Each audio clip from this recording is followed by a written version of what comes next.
Welcome to the latest edition of Reflections in Running, which I thought was quite interesting, and I didn't really want to centre on the big races of the week. Coming up, a horse I think is absolutely a stone cold certainty to win a really good mile handicap in due course once the ground eases, which we sometimes get as an anomaly in the middle of summer. That comes your way surely. Going to start off with a horse I thought was really unlucky at Beverley in a sprint last week, P Shooter. Got a £4 penalty for winning at Ripon, then was drawn in stall 1, which is the Plum stall at Beverley, but totally missed the break, and from there on after he had no chance of winning. You must give P Shooter another chance.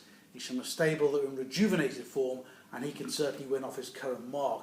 Now, a race I know you may have had a bet on at the weekend was the Bet365 Old Newton Cup at Haydock over a mile and a half, but you almost have to take that result with a pinch of salt over the shoulder, or otherwise, because it was run in a very moderate way. Therefore, horses that came from behind were at a distinct disadvantage. And two of those were the market leaders, Penhill and Battersea. Penhill once again pulled way too hard as a result of that soft pace.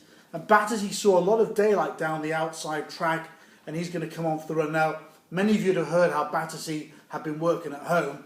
I know from first hand, from a friend of mine that works in the yard, they think he's at least a Group 3 horse. If he is, and he could even be dropped a couple of pounds for that run at Haydock, then he's going to be an absolute certainty to win a 1 3/4 mile handicap in the coming weeks and maybe months. Okay, let's move on to the big handicap over a mile at Sandown on Eclipse Day, and the back to form run of Munasir, who looked as though he was going to win a furlong and a half out if he could escape his rail trap, which he didn't do. He came up against a really progressive youngster against him, and this is a horse that is ideally suited to a big field, really fast pace, hidden away, and then run through beaten horses.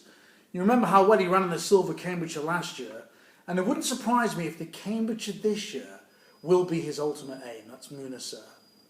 But finally we come on to the horse that I put forward at the top of this particular video cast.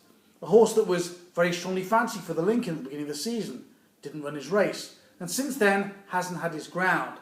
He's back down to a mark of 95, which is his last winning mark, and I think he could be dropped a further £2 or £3 by the handicapper. I know the stable very, very well, with a couple of people that work there. I'm very lucky to get some interesting information. So whenever I tip a horse from this stable on the site on a daily basis, you need to sit up and take notice. But I also know that this horse is expected by the trainer to win a really good mile handicap when the rains come down.